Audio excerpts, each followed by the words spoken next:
What up, what up, what up, what up, everybody? Welcome to another episode of D313XP, episode 31, man. This is your boy DC1. Hold it down for my guys known as Jay and Bree, man. Definitely gonna be going solo for a minute. So definitely, man. I hope everybody had a wonderful Christmas, wonderful holidays, that you celebrate the holidays. Hopefully you spend time with your loved ones, families, and everything, friends, associates, co-workers, and all that. So definitely want to give I hope everybody have a safe and holiday. Got the New Year's coming up. Looking for better opportunities for everyone for going forward to this 2024. So definitely looking forward to it, man. Would like to, thank everyone that showed love with the support with this channel, man. So make sure y'all continue to hit spread the word, to hit that like and subscribe to D313XP, man. Show the love, spread the word out. You continue trying to get this thing to going, man. So definitely, man, decided, man. So we got to talk about it, man. We got to talk about it. Detroit Pistons lose 27 straight games. 27 straight games in a row. Losing to the Brooklyn Nets last night, 118-112. Cade Cunningham was unbelievable. 41 points, 9 rebounds, 5 assists. He had 37 points in the second half, 18 in the third quarter, 19 in the fourth. He was unbelievable in the second half, despite playing the whole entire second half. And he with 3 fouls. He had 3 fouls early in the game yesterday, but it just shows it wasn't enough with this team. This Pistons team just did not have enough. There's been a lot going on with this organization, with this team. It's so embarrassing that our franchise, is going in the wrong direction. But you can see this Pistons team are, what the game yesterday speaks for itself, that the effort, they played with some urgency. They just not able to close games out. Turnovers killed them. Turnovers, and not playing defense, and then the effort, being out there communicating. This is part of this 27 game losing streak. When you turn the ball over and the opposition score off those turnovers, you're not going to win many games. And to see this 27 game losing streak, this is one of the reasons why. And on top of other things, this team is not constructed right. It's not constructed right because we have too many guards. We don't have outside of Jalen Duren, we don't have a backup center. We don't. I don't care what anybody say. Bagley and Wiseman are pick and roll guys. They're pick and roll guys, and they're not gonna do much. They're not great defenders, especially Wiseman. Guys, they just guys. This is what it is. We get Wiseman here, and I say this, saying to the offseason, get rid of Wiseman. We don't need Wiseman. We get a better big man out there, a backup center. If you want to say Bagley, okay, fine. But Bags, again, he shows, his inconsistency. And on top of that, the guy is always hurt. So it's just sad, man. It's really sad, man, that this, this Pistons franchise, this historic franchise that we used to know back in the Bad Boys days, to the going to work Pistons, in my whole entire 35 years of living, never seen this Pistons team like this. Ever like this. It's insane, man. It's insane. And the difference is the guys out there, like, there's some games, the guys out there, they just look distraught. They look like they don't even want to be here. You know, they're not focused. They're not focused. You know, as I said, you want to construct this team. You want to construct a team to be, progression up to, not necessarily you're going to contend to win the Eastern Conference, but you want to contend to at least be in the play-in, to show you're improving. You look at the Orlando Magic, you look at the Houston Rockets and the Worlds, and you look at some of those teams that have been bottom feeders for a minute. They improved, not just coaching, they improved roster. I know Houston's been up and down this year. Orlando's have one of the best records in the Eastern Conference. They had improved. You know what? Because defensively, they're one of the best defensive teams in the NBA.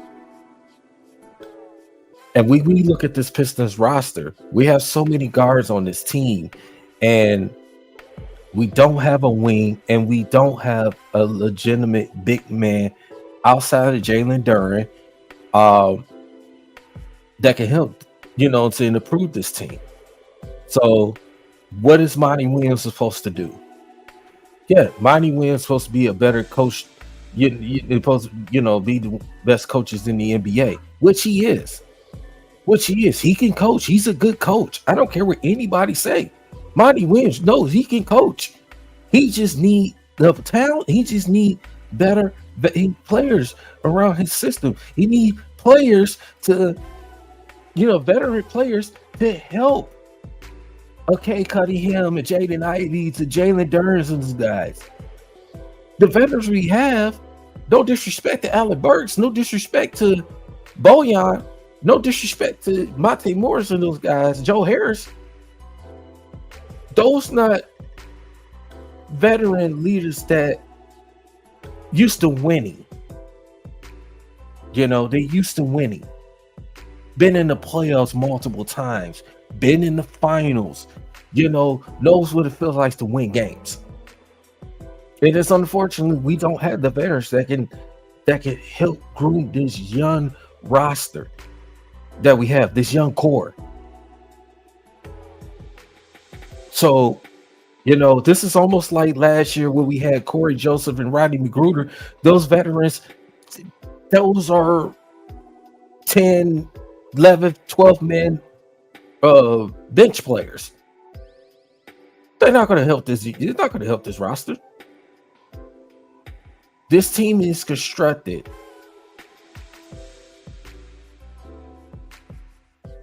This team is constructed not good. We need veteran leadership. We need somebody that can push K to the limit. Ivy, Yassar, Duren, Stu. We got a nice young core. It's just the fact is this Pistons team still trying to learn to win games. Monty Williams is still adjusting, trying to put lineups out there, trying to put guys who are putting effort out there out on the court. And people going around, the fans going crazy, and seeing on social media talk about, oh, why are you paying Monty Williams $78 million for 6 years? He shows he's not a great coach, and this is third. I don't want to hear all that. Monty Williams is a good coach. Let's just stop with all that noise right there. Monty Williams is a good coach. He showed you that in Phoenix. He showed you that in New Orleans with a young Chris Paul, Tyson Chandler, David West, and those guys. People forget, remember that he gave San Antonio run for their money in a 7-game series with San Antonio. Did pull it out in the second round with a young Chris Paul on that team. Tyson Chandler, David West, Jamal McGlory. People forget about that. Monty Williams was coaching them. When in Phoenix. They went 8-0 in that bubble, and they turned it around the following season. And they turned around, they went to the finals. Yeah, they ended up losing, but they went to the finals. Out up to bring a championship to Phoenix. and things didn't go well. We get to the playoffs. It's just it didn't go well. Losing to Dallas, losing to Denver, and all it is. And Pistons, we able to fortunately get a coach like him that can help this young team. It's going to take time. The fans is getting impatient. I understand the losing streak is ridiculous, but you got to give Monty Williams a chance to work with this team. You got to give Monty Williams a chance. Period. Plain and simple. Right quick, I want to give a shout out to Foster Covers, man. Foster Covers, thank you for on the chat, man. For everybody that's out on there that's watching, man, thank you, showing the love and support, man. So definitely, man. I'm definitely gonna be putting the link in the chat. If you guys want to join in with me, you're more welcome. So the links will be in the chat, So definitely looking forward to chat with you guys today, man. Talking this Pistons and Lions talk, man. So definitely looking forward to hearing from you guys. If you're available to come on through, you come on through. So boy, DC1 is holding it down, man, for my guys, man. So I just wanted to say to get a shout out to, right quick, man. So absolutely, man. So, but back to the Pistons talk, man. Like I said, there are some games that the Pistons had opportunities to win. They had to win some games and let us slip away. You had an opportunity to beat Brooklyn twice. You had an opportunity to beat Atlanta. And the Utah, last week would Utah didn't play their starter, 4 of their top players, and they Pistons still lose that game. Memphis in the world, without Ja Morant, your opportunities you could have beat the world defending champions who didn't. Their coach and their best player, got ejected. You had opportunities to beat Washington, opportunities to beat other teams, and let that slip away. So this Pistons team, they're a better team what their record says. I don't care what anybody say. They're a better team what their record says. It's just unfortunate that, when you turn the ball over where you're not showing the lack of effort, that's how you're going to lose games. That's how you lose games. We on the wrong side of history. And it ain't getting no easier because we got Boston coming up the next game. Then you got to come home for Toronto for the end of the year of 2023. Going into 2024, we got to go on the West Coast trip. It's not going to be easy. It's not going to be easy. We're about going into 2 full months of not winning a game. Got 2 more games left in this year of 2023.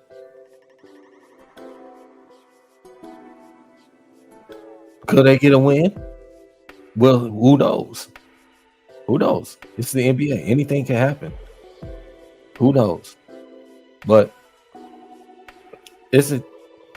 changes. And speaking of, I want to talk about changes.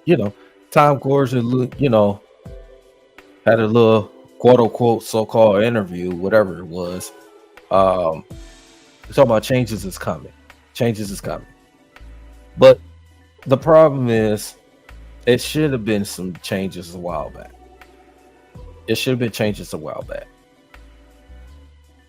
You're coming out saying it is ridiculous. Fans can say what they want to say, but it's ridiculous. And fans have the say they're right. They're saying what they say.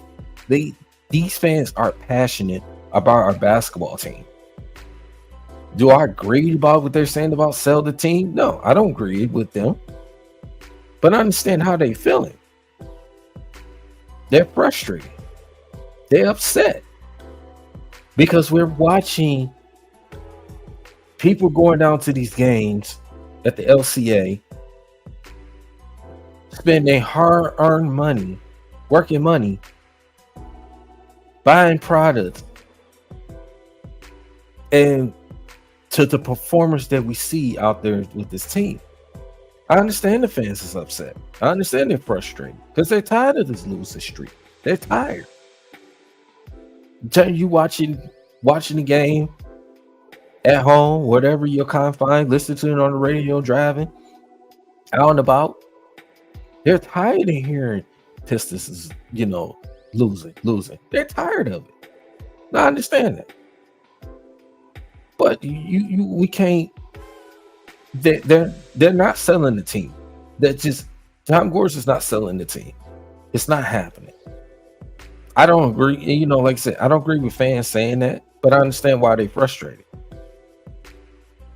But it's not selling the team. It's not happening. You let it go. We can stop all the firing Monty Williams. It's not happening. It's not happening. Art tell him, Troy Weaver, you can say what you want. If you say you want Troy Weaver and Art tell him gone, I'm not arguing with you on that. I'm not arguing with you. That's how you feel. But Troy Weaver, and I'm going to say this, and I'm going to be honest, it started at the beginning when Troy Weaver, took over as general manager for just about, 4 years ago. Almost 4 years ago, as to be exact. I'm going to say, okay, well, Troy Weaver comes in. You'll see what he does. He comes in, he's supposed to be cleaning house and this, with this, this organization with the whole Blake Griffin situation. You want to, change up things. So this roster wants to go a restoration mode. I just clearly understand that. But, it was some of the moves I didn't like that he did. I understand he wanted to go younger, start fresher.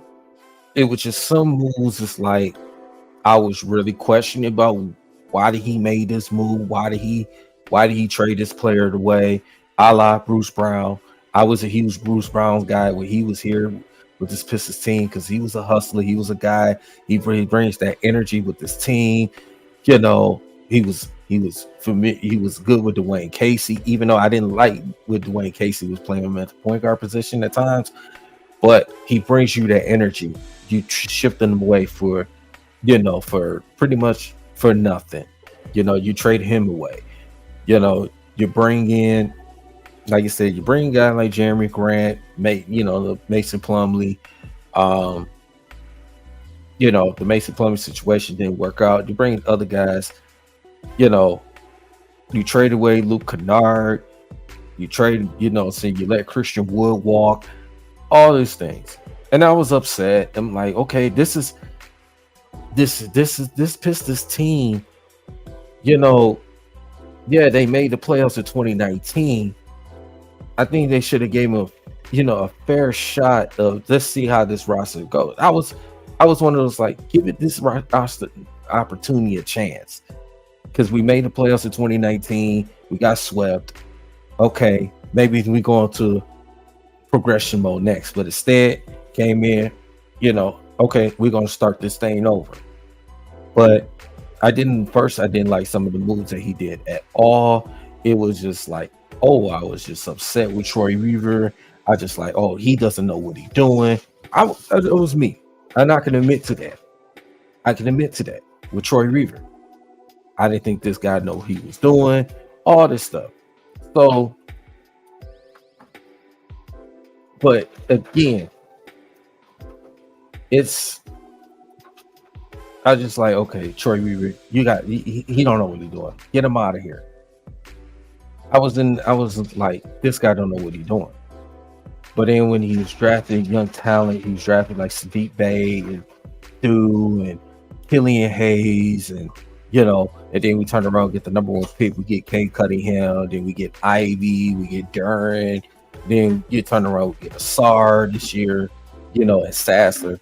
I said, okay, get Troy Weaver the benefit of the doubt. You know what I'm saying? Give him the benefit of the doubt. Like, he's drafted well when it comes to young talent. And you see that with Ivy, what he's able to do, with Cade.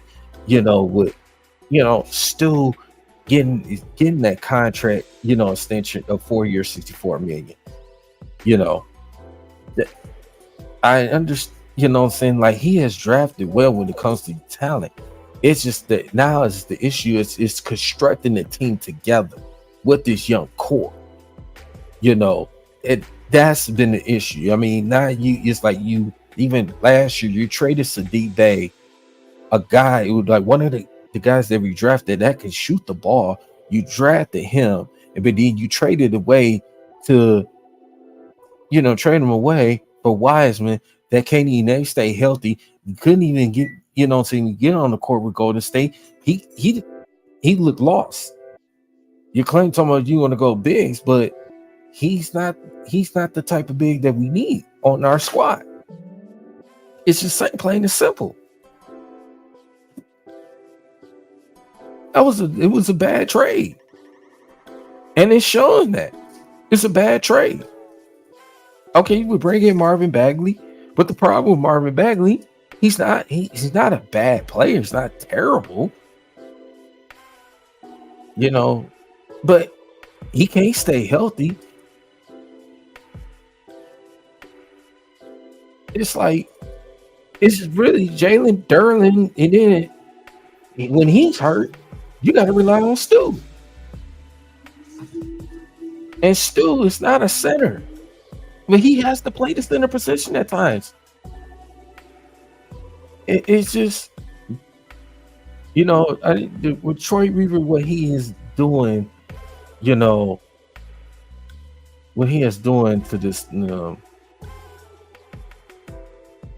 this roster construction, bringing in veteran guys. These veteran guys is not helping this young team. Don't disrespect it. Like I said, don't disrespect the Alec Burke. No disrespect to Joe Harris and those guys, but those not the veterans that's going to help this young team win games. That's not going to happen. They're not. We need some veterans that's been around that can help this young core, that can help this young core, accountable.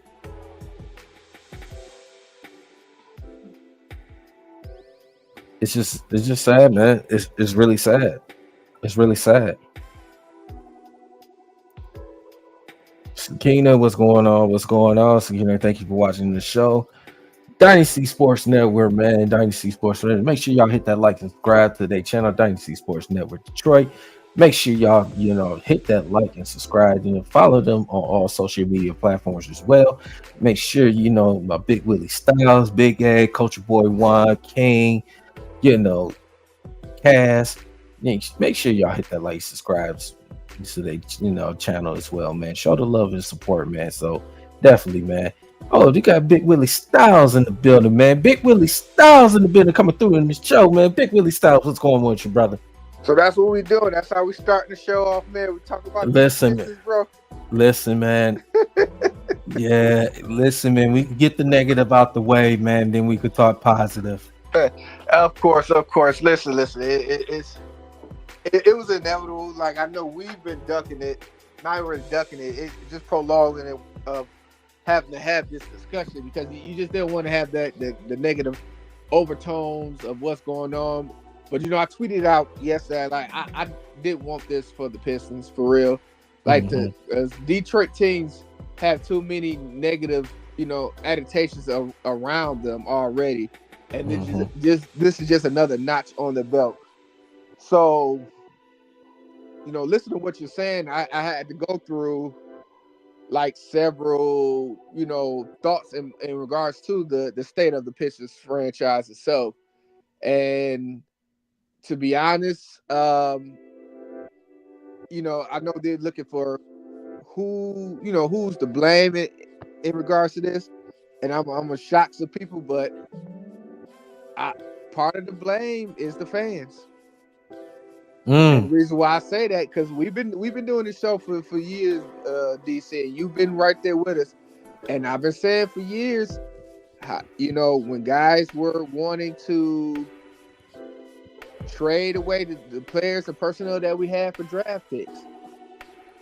And a lot of people wanted to blame Troy Weaver, but he actually did what a lot of you fans were saying to do. Listen, we need to trade away this guy and trade away that guy. Let's get the draft picks. Let's work on the draft. And I've been saying it, and I think you can vouch for me, DC. I said we don't want to keep getting these draft picks. Like, we don't want to keep going through the draft because it's not going to work out. There's never been a team. You can go through the history of the NBA where they have made something happen with just strictly draft picks. For example, you got Philadelphia. The only person left from that trusted process is Joel Embiid. You can go to Boston. Remember, Boston had all those high draft picks?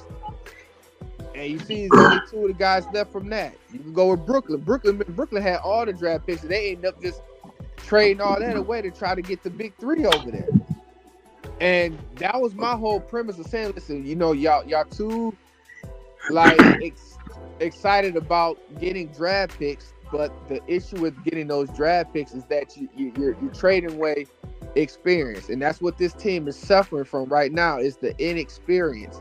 That's why you see a lot of turnovers, because the guys don't know the proper floor spaces. They're not used to playing with each other, so you see a lot of turnovers in these games. And the shooting, they never drafted. They drafted a lot of athletic guys, yes, but if the guys can't shoot, if guys, every night, you're getting out rebounding and you're getting guys that's not able to shoot beyond a three in this day and age of the NBA, you're gonna have this outcome. And so, they're dead last. Yeah, and they're dead last in 3-point shooting. They're dead. They cannot defend the three. It's egregious. It is egregious. And this was what I'm saying. Like, far as, and I understand where you're coming from when you're saying with the fans. The example, like the Sadiq Bey trade. You traded Sadiq Bey that we drafted, that was a shooter that can shoot the ball. You traded him for Wiseman because you talking about you needed some big, but the problem is Wiseman couldn't get on the court with Golden State. And another thing, I have to admit that I was wrong in regards to what Wiseman could have been. My thing was, I know it wasn't a matter of them trading Wiseman. I don't think they didn't trade Sadiq Bey for Wiseman. They traded Sadiq Bey, of course, because Sadiq Bey was about to come up on getting a contract, and the Pistons wasn't going to pay him, so they needed to get something for him. So it wasn't. I think when people say we traded away Sadiq for Wiseman, no, they traded him away because they wasn't going to re-sign him, and they needed to get something and not let him go away without getting anything. So that's what that was. And for me, I felt like Wiseman never fully got the chance because he was healthy. So I'm saying, okay, maybe if once he gets the opportunity to get out there on the court, it wasn't going to be a lose situation. But I was wrong, because going into this year, I'm like, okay, I'm going to give Wiseman an opportunity that no one else did, because everybody was like, man, Wiseman is trash. He don't need to be here. I said, no, let's give him a minute. I think he can be able to showcase something that we can use. I was wrong. I was wrong. What's up, y'all? What's good? What up, Dante? Seeing Wiseman out there is like, he doesn't look like he knows what he's doing when he's out there. He looked lost. He's out there setting picks, but he's not rolling. He doesn't look like where he needs to be at the basket. When he gets the balls, like, he doesn't know how to go up with the shot sometimes. He'll have a good game every so often. A good game, you will see the potential, but it's never consistent. So I'm first to admit myself, yeah, that trade did not pan out for us at all. No, I'm hurt by this, man, because I've been a Pistons fan since I was 6, and I've been a Lions fan since I was 6. And I mean, I even can see us going on to like an 8-game losing streak, maybe a 10 at the most. But a 27-game losing streak, bro, I can't see it, bro. I can't. And I'm trying my best to just it's hard to see what's going on. Like, and like I know what you said, Daryl. You said don't fire Monte Williams. I understand that. I mean, but it seemed like the guys are not playing for him. You know what, Dante? I know a lot of people say, let's not on Monty Williams. No, he has a portion in this too, because at the end of the day, he's still a head coach. Yeah, yeah. He got to look. It's like he should look at this team. They should have been called a team meeting 10, 15 games ago. After the 10th loss, it should have been a team meeting. But they had those player only meetings and them team meetings too. But it's certain in-game adjustments that him being the coach that he is, and him being one of the highest paid coaches, you need to see. Okay, I know this team ain't orchestrated to where you want it to be, but you're still a coach. So there's some in-game decisions that I question, and a lot of us question, that he's not making as supposed to be one of the top. Like, the fact that he's one of the top coaches in the league should warrant us 1 or 2, 3 games within this losing streak, and it's not showing. And it's like everybody say he's doing the evaluation process, but at some point in time, I'm gonna have to stop the evaluation and let us get a win off. Then I can go back to the evaluation process. But because we don't want to have this on, this stain on us. So Monty Williams, he's not in the hot seat per se, but he has some portion of it because he's the head coach, and he's taking the blame for himself. Okay, you can't keep on saying this is my fault. This is my fault. You done said this several times. Right, he's a coach. It's only gonna be so many more times we're gonna keep on hearing that it's your fault. Right, and me and Zell, he did a video earlier today. If you go onto his page, Real TV, he elaborated into this as well. With Monty Williams, it feels like he's not all the way there. Right, that's what I mean by they not playing for him. Because you got to think about it. You got to not to cut you off. You got to think about it. Y'all, you said they had these team meetings and they have all this. You mean to tell me these guys ain't looking in the mirror at themselves and saying, "Look here, man, we got to do something. We got to do something. We got to get these fans something. We can't keep having these people spend their hard-earned money, struggling, and spending their hard-earned money to come watch us, and then every game they come to watch or they sit at home and watch, they're getting more and more depressed." Right. Because this is depressed, bro. This is depression, bro. You know what I said? I said that it's like, we don't have that dog or enforcer on this team. And the problem with that is, like, y'all letting people come into y'all house and do whatever, and y'all not smacking them in the mouth. Y'all not knocking them out the air. Y'all not doing it. I was saying this earlier. Like, this is the house that Bad Boys built. We honoring Bad Boys this year. And in the Bad Boys era, it was some things that wasn't allowed. The fact that guys come in here free. The fact of the matter is, when you got guys that's putting their kids on the bench because the game is already at hand, they done playing and they let their kids sit on the bench to say something to y'all too. So somebody need to light a fire up on this team. Like, dog, we ain't gonna be getting pushed over and excuse my French, treated like some pussies. Okay. I'm gonna tell you this, and I'm gonna agree with you on this. I don't know why this team did not go get that 2003-2004 Pistons championship video DVD, all sat in the room and watched that. That was a true, because listen, none of them that 04 squad, girl, that 04 squad did not have no superstars. Am I correct? No, they didn't have no superstars. But the thing is, they had experience. They had experience. Exactly. But that right there. This is the thing. They don't right now. They don't have the experience. And then when you have the veterans that we have, it's not the veterans that's been doing a lot of winning with their previous teams. Alec Burke, no disrespect to him, he ain't been in a lot of winning teams when he was in New York and Utah. Right. He was, like Bojan, he was in Utah, but he was in playoffs, at times. But he's not. We just say that veterans. He just, we need somebody. Like if it's like a Cam Johnson, we had opportunities to get Cam Johnson in the free agency. We passed passed him up on that. We had, Torrey Craig. He was out there. He signed with Chicago. We had other pieces that could help this young team. You know what I'm saying? Mhm. To get the win games, learn how to close games, learn how to be better. You know what I'm saying? The NBA is a hard league. It's a very hard league. It's just they just need that veteran leadership. Like you see the Orlando Magic. They can say had a young team, and guess what? They're doing it. They're one of the best teams, top 5 teams in the Eastern Conference. And that's also because they coach not going for that. I understand he probably been doing the same thing. Every coach does the same thing that Monte Williams is doing. They do the evaluation because they want to see who they compare together and who's gonna be their front run out and who's gonna be their backup. Correct? They try to see how that goes.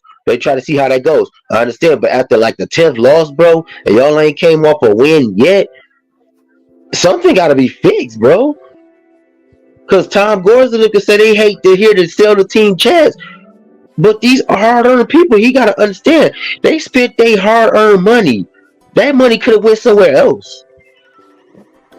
But by these people being diehard fans and true Detroit fans, they put their money in that. So now you mad because they said sell the team, but look at what y'all doing. Y'all about to set the NBA record in the worst way.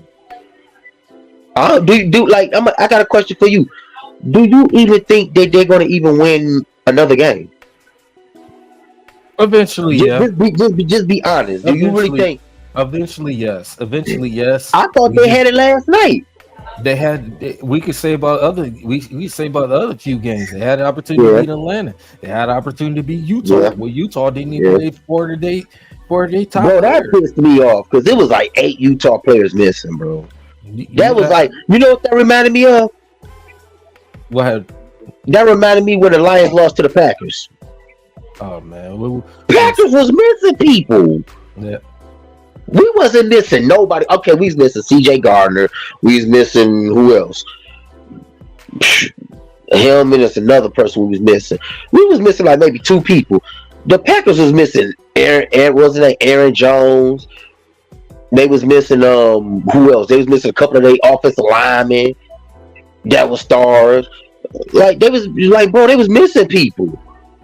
Yeah, and yeah. I mean, like, come on, man, y'all get that. We'll talk football in a little bit, but right. But that goes back. That's what goes back to this Utah Pistons. That was a gimme game. Yeah, like you said, we gonna go in here. These cats gonna be tired because they gotta do double, quadruple minutes because half their squad gone. Yeah, like I said, had opportunities. Well, the teams we played Washington. We should have beat Washington. We played. They had the same record. We played Memphis without Ja Morant with Desmond Bain dropped 50 points on us. You know. And actually, I was telling a couple of people, like, man, Desmond Bain is one of the most underrated players in the league. If you get him going, you're really in trouble. You could argue he may be the second or third best player on the team between him and Jaren Jackson Jr. You could argue between that. I know that's a debate. That's a debatable for that. We know Ja Morant is the best player on the team when he's on the court. That's obviously you see they won 4 straight since he came back from his 25-game suspension. But that's here and there. But Pistons had opportunities to win. They had opportunities in some games to win the game. Now there's some games they had no chance. Like they played Philly 3 times, already. Joel Embiid played all 3 of those games, and 2 of them he didn't even play in the 4th quarter. I mean, played Giannis. Pistons didn't have a chance because the simple fact is we didn't even have the big man. We didn't have the big man to contain, at least to to guard Joel Embiid. Joel Embiid, he shows you why MVP. He showed you why. He won MVP. But it's just the Pistons had opportunity. To me, they are better. Pistons are better than what their records are. Their records, yes, they're 2-29. But this is the thing. They gotta find that inner dog, man, and bring him out. Cause I already can tell you the problem with him. I can tell you three things after I stopped watching after I stopped watching the game weeks ago. I can tell you already they three problems. You gonna be like, yeah, you gonna agree with me. Number one, they have a problem, big problem turning the ball over. Number one, turnovers is a big problem for them. They have turnover problems. And then number three, they can't close games. Mm-hmm. Like when you can't close games and you turn it over, that's a 1-2 punch. It's a wrap.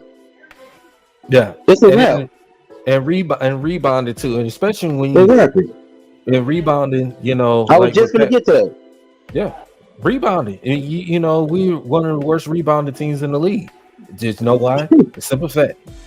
We got, like you said, Isaiah Stewart is not a center. He's a power forward. And the only thing I say about Isaiah Stewart, I love Isaiah Stewart. I don't want to see Isaiah Stewart be behind the 3-point line too much.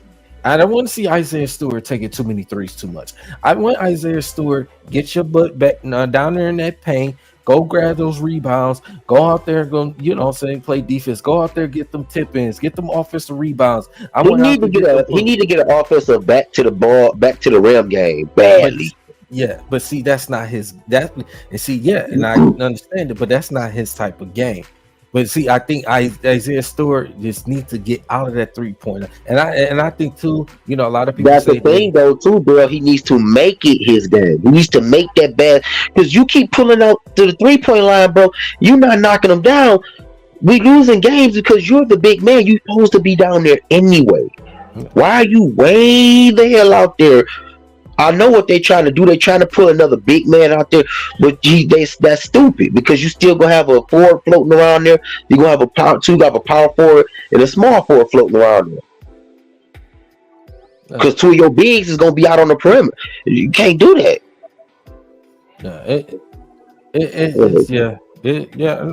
It's just really it's really tough, man. It's really tough with this Pistons team, man.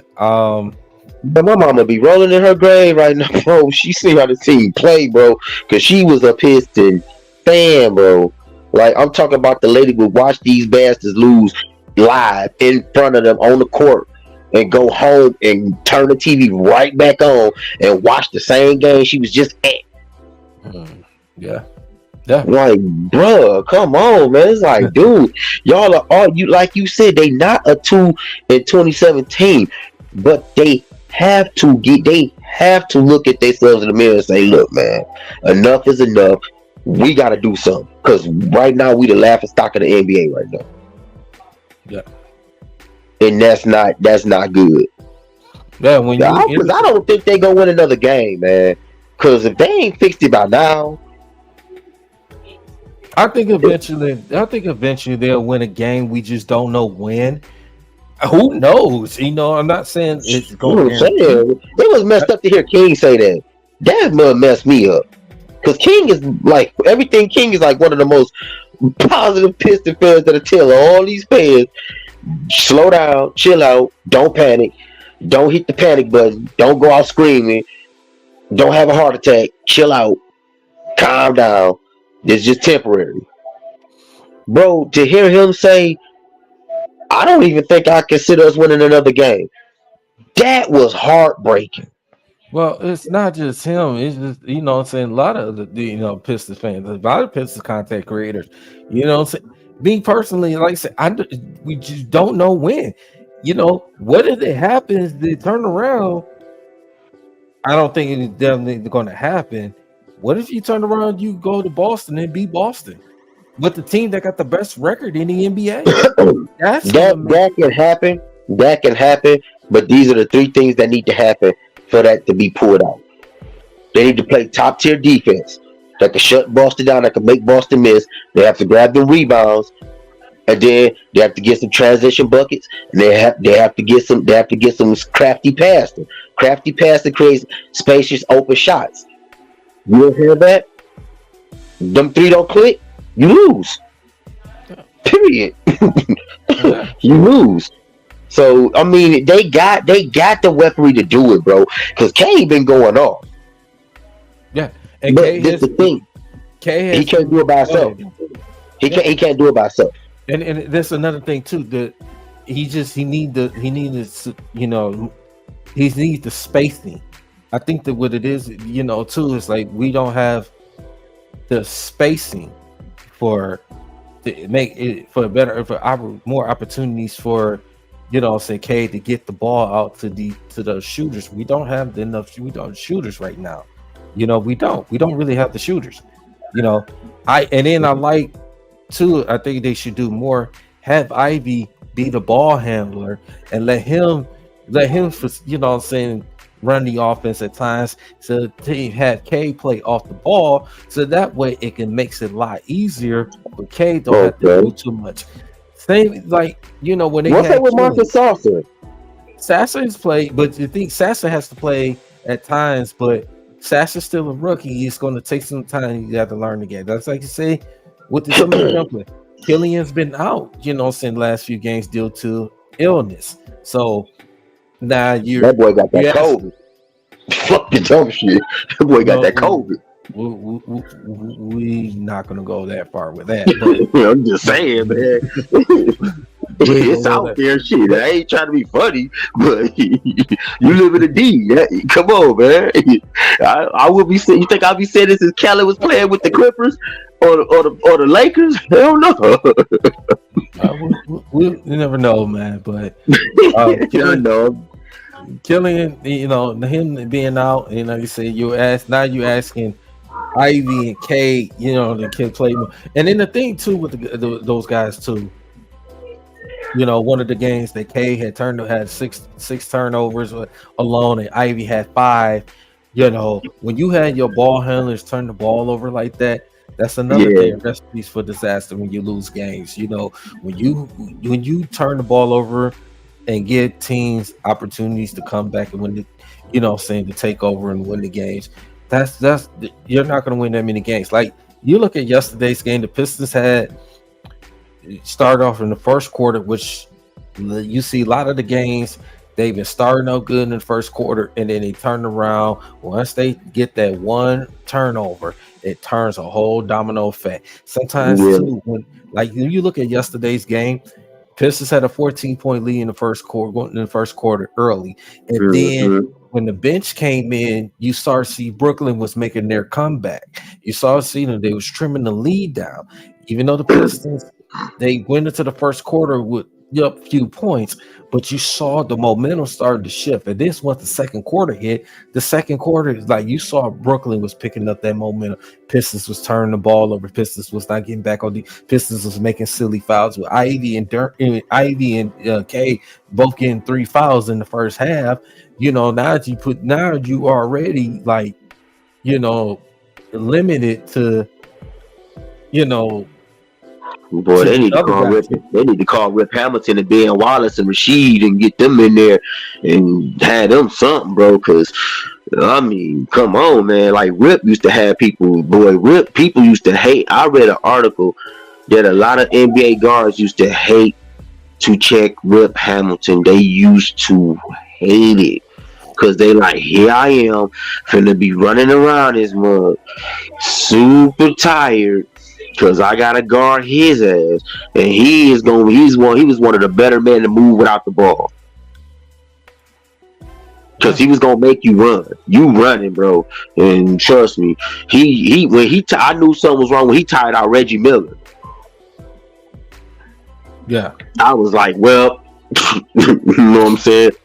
It kind of goes that way, but they need them to call them or something. Call them or just go practice with them or something, bro. Like, come on, man. Because I used to play football in high school. We lost one game, bro, and that pissed me off. And I blame myself. I blame my team. I felt like we just didn't do enough. I felt like we just gave up. Literally, nobody clicked. Me and the quarterback didn't click. The running backs didn't click. Nobody clicked. The offensive line, I was mad at everybody. And then I said, well, look, I told them that after that loss, I said, look, we ain't losing another one. I told them motherfuckers I'll die before we lose another game. Because I can't do that. And then for my punishment, I had to jog 10 miles with 2 German Shepherds. I was like, dude, I'm not gonna be doing this shit every time I look. I'm not gonna do this shit, bro. So they got to do something, man. They got to. I mean, even if they got to challenge each other in practice, do that. Yeah.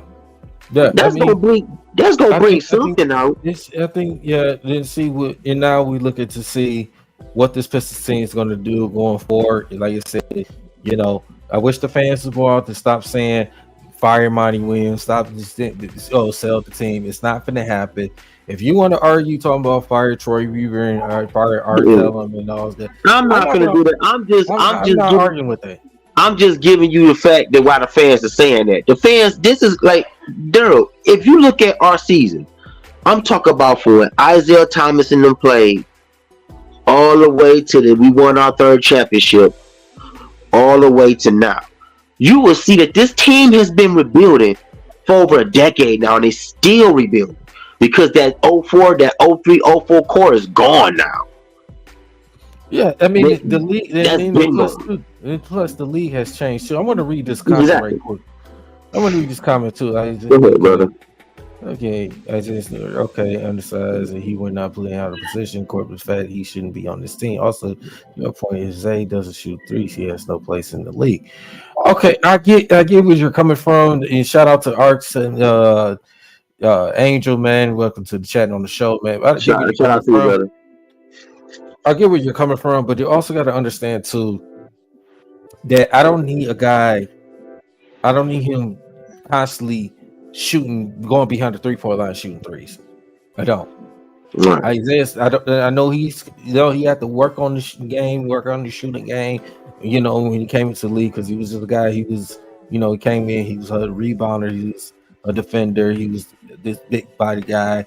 That stuff. But you have to understand too, we need you out there grabbing rebounds. We need you out there going out there to defend. Well, I don't need you, being on the block. I don't need you going on behind the 3-point line all the time. Shoot threes.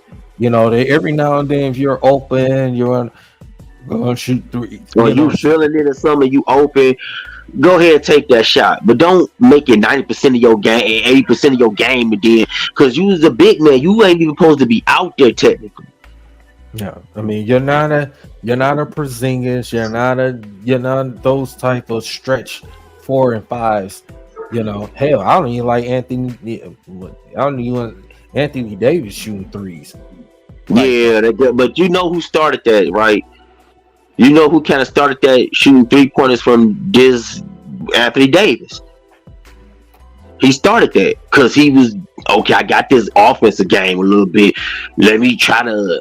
I guess he was trying to add more arsenal to his game. So he's like, let me take a step out here and, let me see if I can knock it down. And he started doing it. He worked on that. He got into a craft. Now he can shoot that.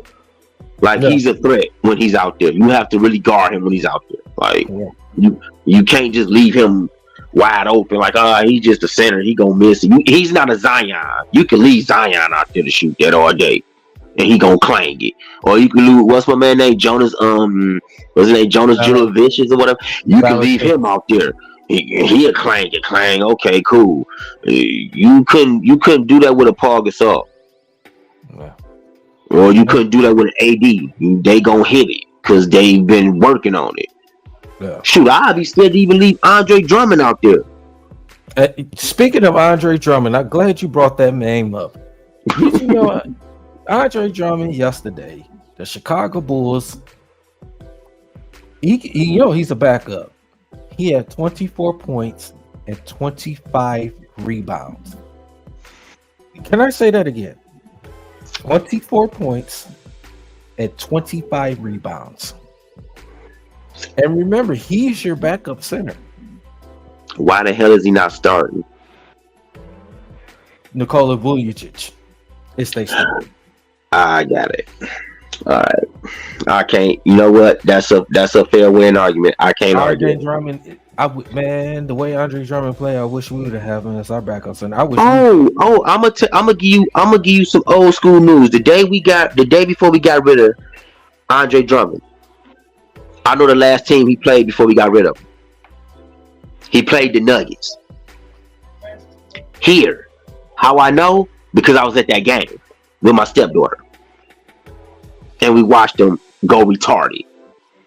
Had one of the best games of his life as a Piston. And then a game later, he was gone to Cleveland. Bye. Cleveland. I don't want that contract. Bye. Whatever. I got Blake over here too. Bye. See you later. I got Blake and you over here. One of y'all contracts I'm gonna keep. I'm gonna keep Blake. See you later, Drummond. I'm good. Yeah. And just ship them off. But see, this is the Pistons' problem too. This is what I have a problem with them. Because they've done it out the years. I know you've seen this. They'll make it. How long have they been making Boban Bjanovic? How long have they been talking about Boban should be traded? Or they kept putting them in trade talks? How many seasons have they kept putting them in trade talks? Right? But then you get Drummond out of here, you get Sadiq Bey out of here, you get Derrick Rose out of here. Well, the whole time you're talking about this man right here. We trying to trade for Bojan. We trying to trade for Bojan. Who gonna be good for Bojan? We need somebody. We need a perfect package to get rid of Bojan. But y'all been moving people around from him. That was never in them trade talks. Well, like I said, I mean, I'm not going to really get into the whole Bojan situation because the simple fact that, whatever, nothing's going to matter anyway. Because but I was saying before this, even before this season, how many times have you heard? How many seasons has Bojan been here? Yeah, I mean, what? But you've been hearing Bojan. You never heard of the Pistons trying to move Derrick Rose or the Pistons trying to move Drummond. Before Drummond got traded, he was never involved in no trade talk. Well, remember? The only reason they traded, Andre Drummond is because the contract. I know because of the contract. Yeah, that was the only reason why they traded him, because they knew. Same thing they did with Bay. Oh shit, Bay contract coming up. We gotta do something. Shit, let's trade him. Okay, well, we gotta get some type of trade. If it's not gonna be a direct team trade, we gotta try to fluster him somewhere in there. Well, like you said, it's not going to matter what's going to happen at this point, whether Troy Weaver's going to do a trade or not, because the simple fact this team is not good enough. You know what I'm saying? And I don't see nobody putting a player over here that can help their team, and I don't think a player will want to come over here right about now. Looking at the record, it's not gonna. It's just already. It's been a lost season. So at this point, man, even whatever happens, it's the season's already pretty much already over. It's already over. We're in the lottery again. Well, so but Dante, man, listen. I think we had enough Piston talk, man. I really thank you, because I was gonna say it before. I was gonna say, listen, I know I ain't made a video yet. I know I'm hella late. I'm glad that my team won the North. It's been since '93. I mean, to get that monkey off our back felt great, man. And I'm not gonna lie, Daryl, I was scared going into that game because I heard about Nick Mullen. I heard he was kind of a scrambler, so that kind of scared me a little bit. Not gonna lie to you, because he tried this Saturday. He really tried. Or this Sunday, I'm sorry. He tried this Sunday. He really tried. Speaking of that, Dante, the Detroit Lions, your NFC North Champions, the first division title since 1993, when it was formerly the NFC Central. The Detroit Lions pulled off the victory against the Minnesota Vikings. Man, it feel good as a Detroit Lions fan to win that division, to have a home playoff game. But I'm gonna say this: the job is not finished. No, that's what I was gonna get to. Listen, now I do want to say this: I'm so glad that Dan Campbell did not ever put Will Harris ass out there. I gotta say that. I'm so glad, because you see what happens when Will Harris is not out there. Nobody's getting blasted. There you go with the Nobody's getting beat on the ball. Will Harris out there, he looking like a floaty out there. He don't know where his dude at. I got to give it to number 6. That boy has came out of no. I didn't even know who this guy was. I really didn't, because I was like, where did he come from? Like, I thought the dude came from the damn practice squad. Manby's had to fill me in who he was. You talking about Iffy? Yeah, Iffy. Manby's had to fill me in who he was, because I even asked him, like, who is number 6, bro? Iffy has been balling, man. He has been out of control. He has been balling. He's been showing up in big moments. I mean, that game sealing interception to seal that victory, to seal that division title. He's been balling. The defense in that game against the Vikings stepped up, forcing 4 turnovers in that game. Forcing a fumble. Yeah, they forced 4 turnovers. That's part of those turnovers. And Kaminsky, to you fat fuck. Yeah, you had to do, you had one job when that fumble came out. Flop your big ass on the ball. That's all you had to do. I'm pretty sure y'all did this shit in practice before. When a fumble happens, the coach tells you don't try to run and pick it up. You fall on it. Yeah. Especially if you're a big lineman like that, you fall on the ball. What this big 15 wearing shoe asshole do? He kicks the ball. Well, you know what, Dante? You know what, Dante? Yeah, you're right. He should have just fell on it. Fell on the ball. That's it. We got the ball. Minnesota ain't had no more timeouts at that point. Okay. Question. I got a question for you about that, because that seemed very suspect as hell. Y'all had 3 timeouts the whole entire 4th quarter. Where the hell did they go? Listen. Because that was weird. Listen, I don't know. I don't care. I don't care. Exactly. I didn't care, because I was like, because you know what I thought when they called them 3 timeouts real? Mm-hmm. I was thinking they're about to try to do these hurry plays, and that's how they're going to try to knock us off our square, because when you do hurry plays, neither team has a chance to call what they're going to do. It's kind of like a free play. No, it's going one of the two. The offensive team going to try to get the defensive team to jump so they can get them extra 5 yards for a first down. Or they was going to try to throw like one of them bubble plays or one of them screen plays. That's what I was thinking. But Mr. Nick thought he was damn Kirk Cousins and thought he could just go out there and slang it. It was like, nah, dog. No, not if you threw 3 picks. I knew the game was over for him when he threw the 3rd pick. I said, come on, man, you threw 3 picks in the game. You really think you're going to honestly win this game off of 3 fatal mistakes like that? No, you're not. Because think about it. Jared Goff, when we lost to the Packers, them 3 fumbles, did we win that game? No. Was we going to win that game? No. No, when you turn the ball over, you're not going to win games. That's when we had that losing streak we had. You know, saying when you turn the ball over and then we turn it around, we beat Denver. Then you turn it around, we take care of Minnesota. We forced the turnovers. We went back to we went back to that Kansas City game. It ain't just the Kansas City game. We went back to the Carolina game. I don't care what game it was. We went back to winning football. We went back to take care of the football. We went back. Let's pound and run the football on them. Let's start Jared Goff take care of the football. You know, we did those things. Defense stepped up. The defense has stepped up. Stepped up last few games. It wasn't pretty all the time. Daryl. Technically, we were supposed to have 6 picks. Remember, Branch dropped the first one. Yeah. Came back and redeemed himself because he caught the second one. Mm-hmm. Kirby Joseph dropped 1. Came back and redeemed himself and caught 2. And then if he catches his last one. Yeah. So that boy been balling. I'm like, he ran track or something, dog. I believe dog ran track, dog. You can't tell me otherwise. Well, You can't.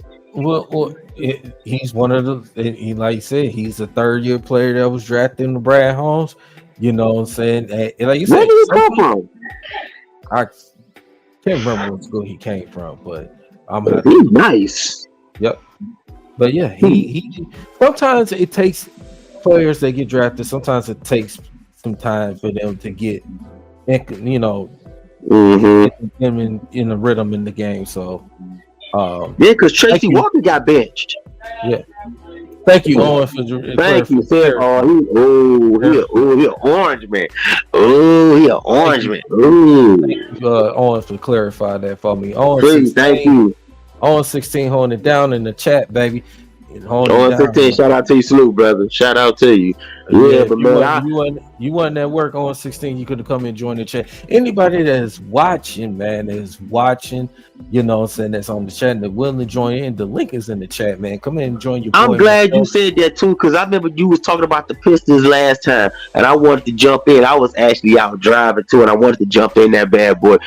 And I know I told you to. I heard Noam called me and told me, he's like, bro, Dante, why you ain't jumping that thing with Daryl? I said, shit, I was trying to. He said, dog, he threw the link out and everything. I said, damn. Well, shit. I was like, I was out driving anyway, but I was like, damn, I was trying to get in the link. Okay. I was trying to jump in it and get in the link, but by that time I was like, damn it, man. I'm like, he said, I'm washing my hair, bro. He had to clear it. But yeah, I was trying to get in there because, man, I want to talk to you about that shit, but I'm glad we covered it tonight. So well, that's done and over with. So right, but we're talking the NFC NFC North Champions. Nah, exactly. I'm geek, man. This is since 30 years in the making, man. We've been looking for this. This fan base of the city of Detroit, the state of Michigan. This whole, if you're a Lions fan outside of the country, outside of the state, that's a lot of them, bro. It's been a long time waiting, man. And we deserve it, man. We deserve this, to celebrate. The job is not finished, but we're gonna take this. We celebrate it now. We got a game coming up. This Saturday night against the Dallas Cowboys. This is going to be a big matchup. Dante, what do you like to see of this Detroit Lions versus the Cowboys Saturday night? What are your takes, man? Go ahead, man. Number one, I want to see the fans do what they've been doing best, been holding them stadiums hostage, man. They coming in that mud. I want to see that. What I don't want to see, I want these referees to let our team play, call the necessary calls, please, because every time we go to Dallas, it's some BS. So, and we always, and Daryl, I say this with a straight face, we always play hard against Dallas. We just get screwed by the referees so much, man. I done seen commentators be like, nah, that wasn't the right call. And when they saying that, that's a problem. So I want the Lions to go out there and play like they did against the Vikings, like they did against, I really want to go like they did against the Broncos. Just go retarded, bro. Just show your ass, bro. Just go out there and just try to eat out there, man. Cause they coming, bro. Like, and please, I'm on 16. You are absolutely correct. Please run that ball, dude. Like, don't never stray away from that. I can't say it enough. We got one of the best running back duos in the league. Please utilize them. They want to be used. Use J-Mo out there, man. Let him eat. Cause some of them corners ain't gonna be able to. That dude fast as shit. Them corners ain't gonna be able to deal with him. They not. Like, name a corner on Dallas that's gonna be able to deal with J-Mo. They really can't even deal with Amara St. Brown. And we ain't even gonna get on Sam Laporta. They're not gonna be able to deal with Sam Laporta neither. They not. So I want the Lions to go out there and pound the ball down their throat, run that defense raggedy, run them tired, keep them on the field long. The longer you keep them on the field and you keep doing your thing offensively, the better chance we have. Now, Dak Prescott, oh God, this guy. He's not a scrambler. He will run when he have to, but please put pressure on that guy. Please, when he's frustrated, he's a terrible Dak Prescott. You're going to get some picks out of him. You're going to get some 3-and-outs out of him. You're going to, but in result of that, we have to score off them 3-and-outs and off them mistakes. We can't be leaving points on the field, so we got to collect all the points we put out there. I don't care if you go out there and get 3-3, 7-7, 3-3, 7-7.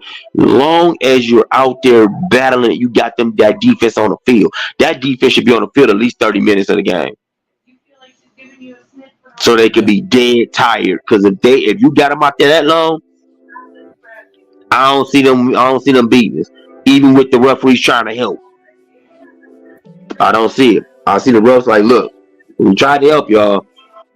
We don't know what happened. So that's what I want to see. I want to see the Lions go out there and fight hard, which I know they're gonna do. I don't question that. I just question the BS from the referees is what I question.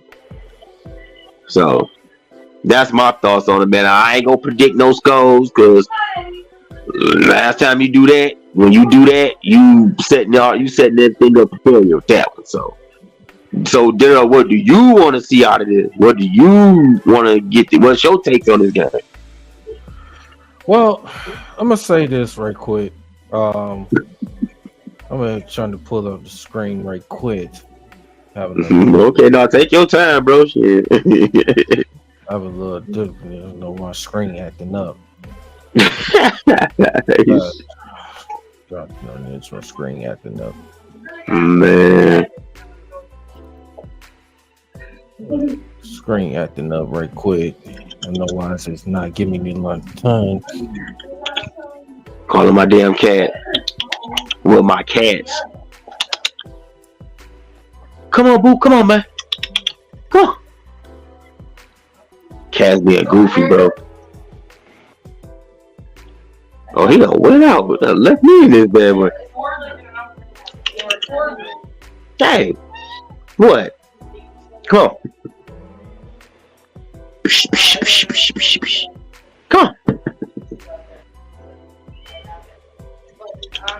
Come on.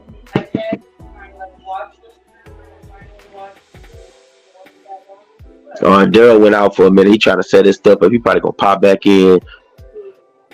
But yeah, man, I definitely I'm gonna keep talking till he come back in, man. I definitely I don't know why we verse Dallas and Dallas every time we verse the Cowboys. I think the last time we played, oh, here you go. Yeah. But so there's a little technical difficulty in my end. Yeah, all right. What the? Yeah, a little technical difficulty. But this is what the Lions got to do. And like one of the things they have to do is against the Cowboys, they got to run the football. You got to run at Michael Parsons. You got to run at him. Don't run away from him. Run at him. You got to make Michael Parsons play the run because he doesn't want to. He like the freelance. He like the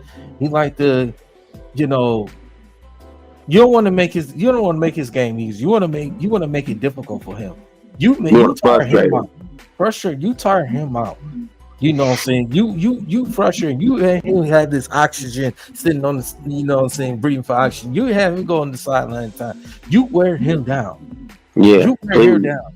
That defense is not, they already cannot stop the run. Ask Buffalo, ask Philadelphia, ask Miami, ask the teams ask Arizona. The teams that the Dallas Cowboys lost to, those teams that ran the football. That ran the football effectively. Exactly. And we got to do it to do it. We got the dynamic duo to do it. And exactly. We got to come out and run the football, run in the mouth. Hit them in the mouth. We got to be physical against them. And on top of that, number two, we got to get pressure on Dak Prescott. Dak Prescott, we cannot let him sit in that pocket, having so much time buying ice cream, buying cupcakes at Kroger and all that stuff. We can't let him have too much time and finding CD Lamb, Michael Gallup, and Brandon Cooks and those guys because he's going to pick you apart. You got to get some pressure on him often. You got to sack him. You got to put him on the ground. You got to make him go third and long. Shit, you got to wrap him around. Damn, Teletubby baby out there trying to throw a ball, man. You gotta wrap him around. You gotta put pressure on Dak Prescott. Yeah, You you know do. that. Cause you let him get open. You let him hit one Mississippi in that man. It's a wrap. Yeah. And then only the two. If I'm the Lions, Dallas, they can't run the ball. They're gonna try to run the ball, but they don't get the guys. They don't have a Zeke Elliott no more. They got Tony Pollard, but they're not gonna run the ball. They want to beat you in the passing game. And Dallas, And Tony Pollard ass, bro. no, he's not. He's not. But He ain't got no line.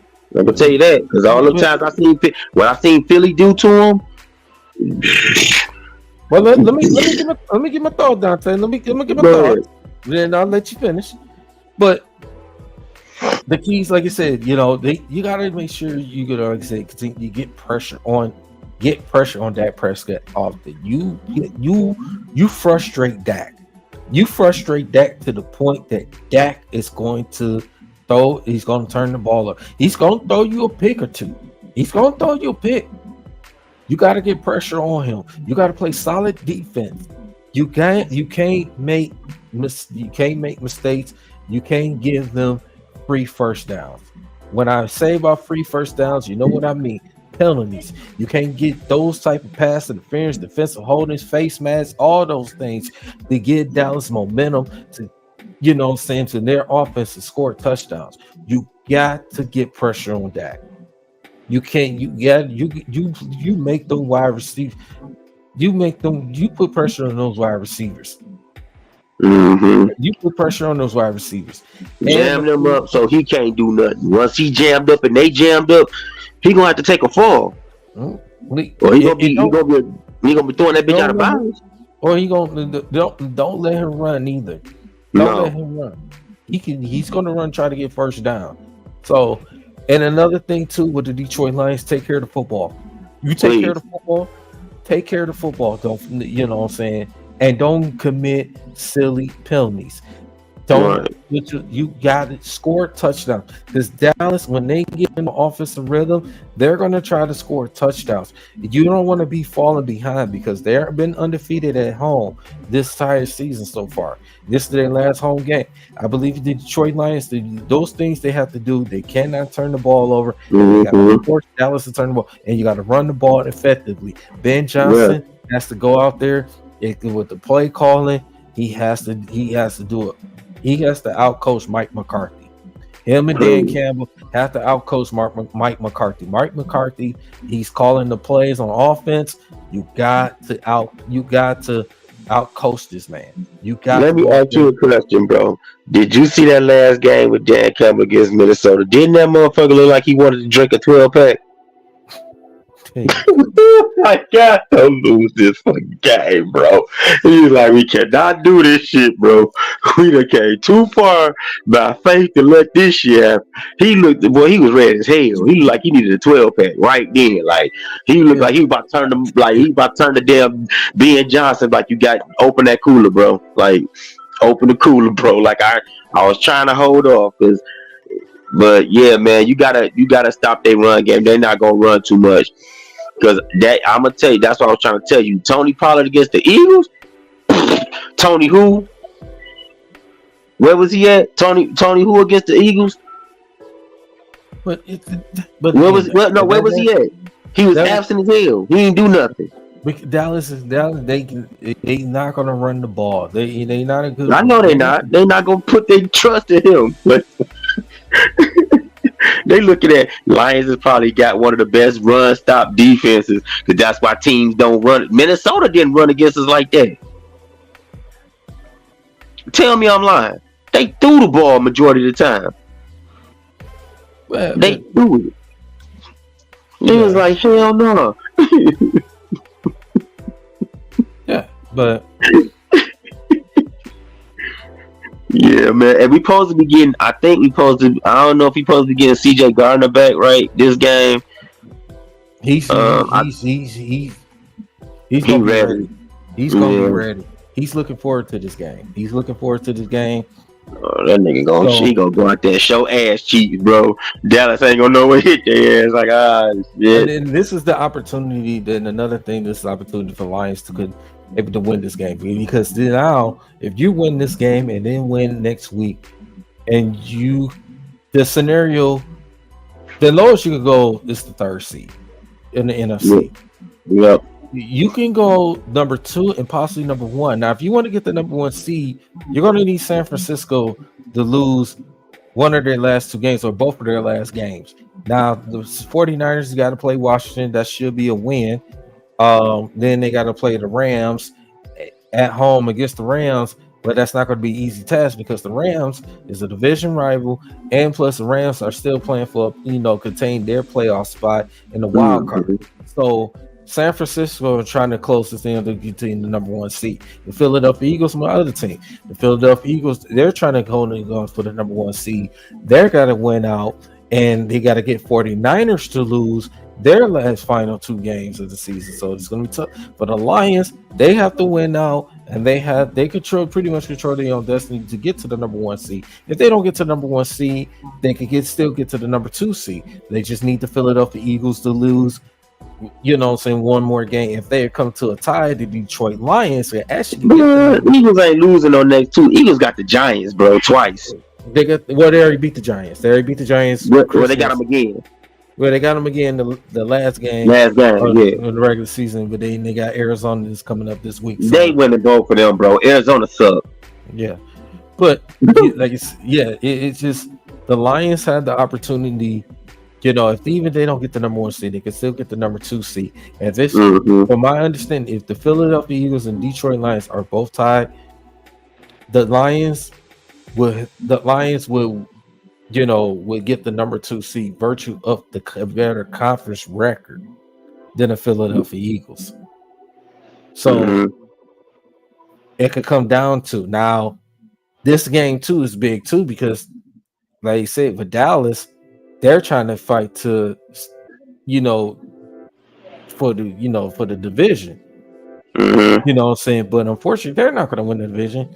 You know what I'm saying? Because even if they're tied with the Eagles, if they end up tying by the end of the season, the Eagles will win the division because they have the better conference record. They had, and not only that too, even the tie for the division, Eagles will have the better conference record because of the Eagles beat a few opponents that the Cowboys didn't beat. So that's going to favor the Eagles. So, like I said, the job is not finished with the Detroit Lions. They got to go out there and still take care of business.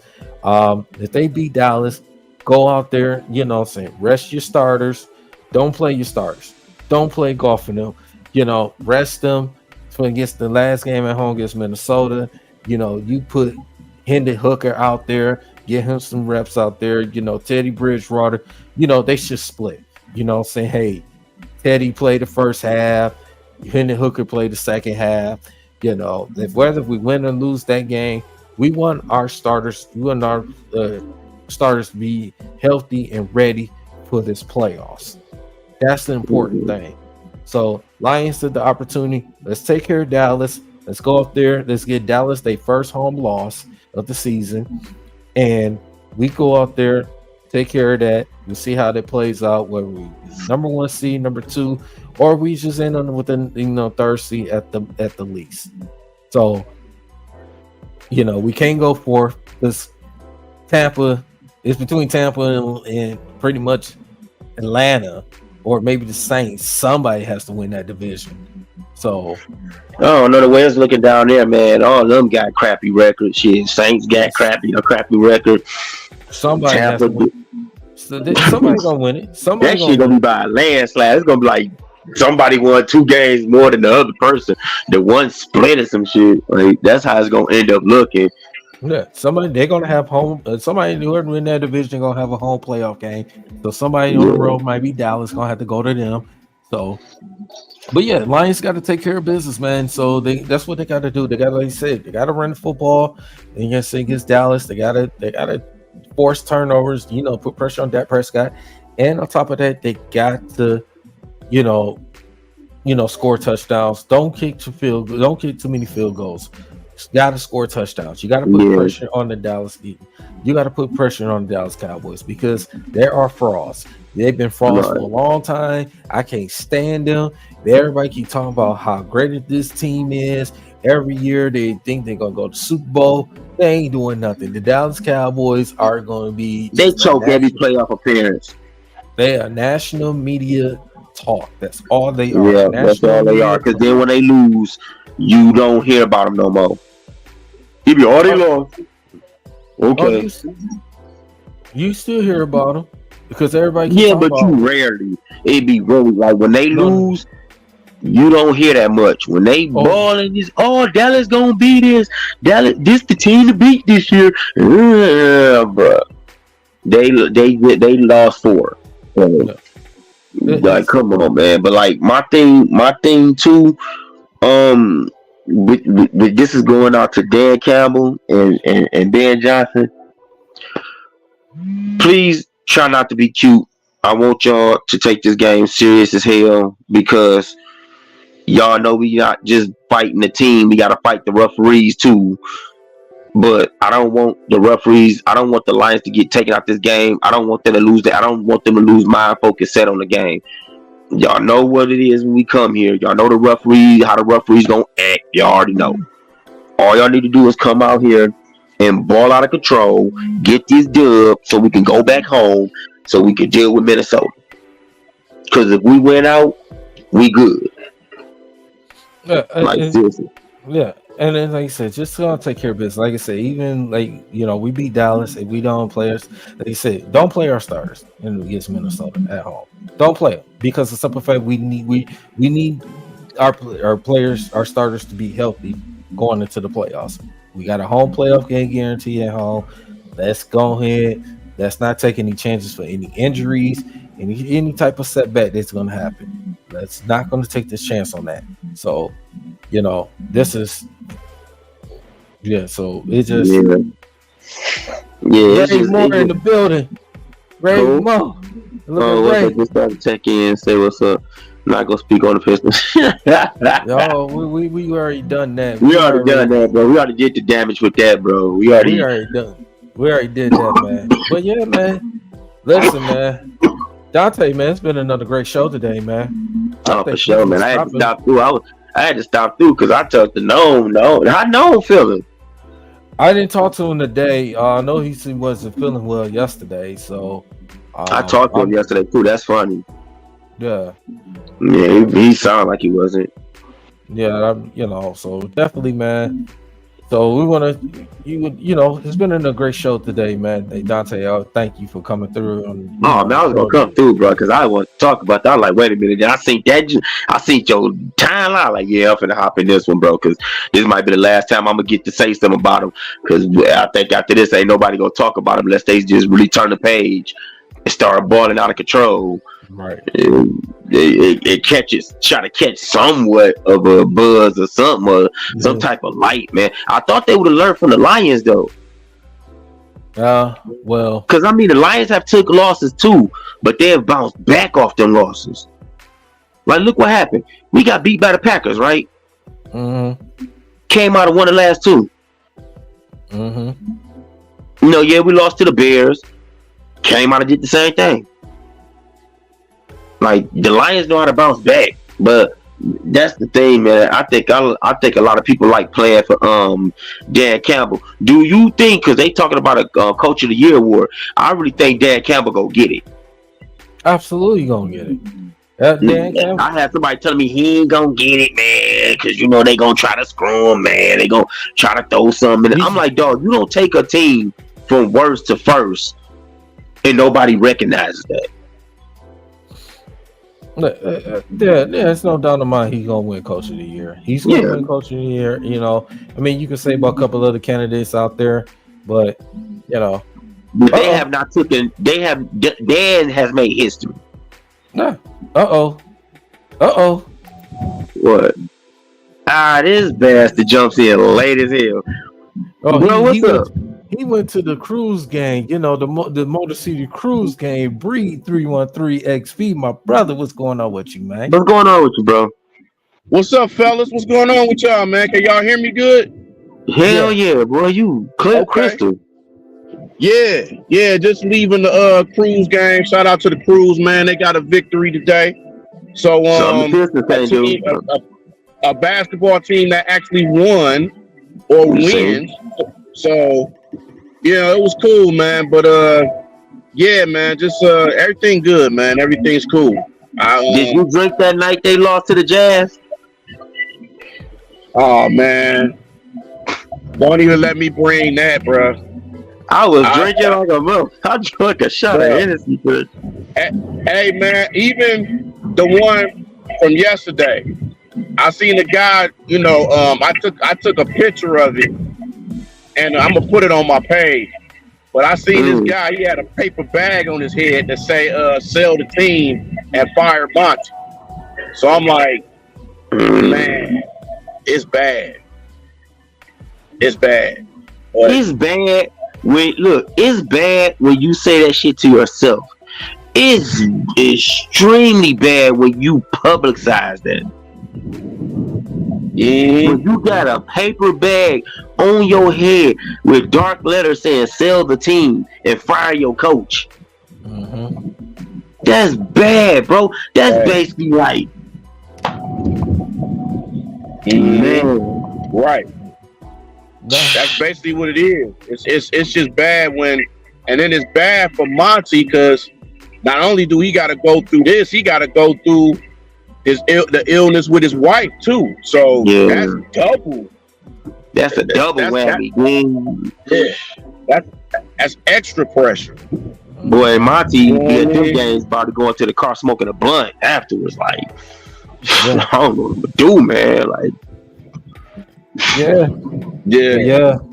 Well, yeah, Bree, man. Hey, so we was talking Lions. We was about to end the show before you end up jumping in. I know you drive. I'm glad he jumped in. That nigga looking like Batman in that movie. Man, trying to get this damn camera to go right as I'm driving. Oh man, I've done that shit before, bro. You be like, you trying to get it fixed. And I was saying, I was asking Daryl. I asked Daryl a good question. I asked him, do you think, because the coach of the year going around, do you think Dag Campbell got a clear shot to it? I think he got a clear shot to it. I think it's gonna be probably either between him and probably the coach of the Dolphins. Mike, I'm gonna tell you why. I'm gonna tell you why he gonna win it over the Dolphins, coach. Because he took a team from worst to first, and he did something for a team that hasn't been done in over 30 years. You think the people that's about to give him the coach of the year, you think they're finna give it to a Dolphin guy over there that a team has been there before? This guy has just took the Lions have not won a division title since '93. That's crazy. And that's crazy. History. He just made history. That's crazy. He just made history, and not them. And he made C.J. Gardner fumble a bag from Philly to come over here. Because Philly was gonna break C.J. off. They was gonna break him off like a big rag. And he was like, "I'm good. I take what I can to Detroit." Yep. So I think Dan Campbell gonna win off the strip, but they gonna look it over. Huh? Yeah, he took that bag like, "Hey, I'm about to go to Detroit and get this bag." They was like, "Hold on, bro, we gave you a bag." He was like, "I'm good, bro." He's like, "I'm good." He was like, "Thank you, but no thanks. I'ma just go over here." But that's why I think he gonna win it, man, because he did a lot for this team in his 2-year tenure, bro. He did a lot. His first year wasn't as great. It didn't start out great, but it ended great. And then he carried that same amount of success over to this season and had one of his best seasons. I agree. So you got to look at that. You got to look at that. And even throughout all the injuries he's had all year and still had this record, that's even more impressive. They looking at that too. They go like, this man told the motherfucker, he didn't criticize the next person when that person went down. He didn't criticize the person that was coming up. All he said is next man up. What can you do for him? And that's how you got to came out and performed. Yeah, and that's how you got to do it, man. It's got to be next man up, because if you in the NFL, you fighting for a job, you want to fight for that position. You getting a certain amount of money, you got to go out there and do what you have to do. You know, and no I want to ask y'all a question. I want to ask both of y'all a question, because this been on my mind ever since the league, and this goes for NBA too, but mainly for the NFL I'm talking about. Y'all notice how these guys get these big bags? They play to get these big bags. They play out of control, right? Soon as they get the big bag, don't it seem like they super slack off? It depends on the player. It depends on the player. The player that really wants it and he earns it and he deserves it. It all depends on that. Look, you get players like Aaron Rodgers. Felt like he deserved it from day one. Soon as he got that $200 million bag, he didn't play like the same Aaron Rodgers we known for him to play. Well, that's not always necessarily true because of simple fact. You know, come on, man. He played like shit. I know it was some deep shit behind it. I know it was. No. I'm gonna say this with Aaron Rodgers. You got to think it too. When you injuries, when you're a little older, you're not gonna be the same. I understand. You're not gonna be the same. Especially when you had devastating injuries. When you get older, you're not gonna be the same. You're not.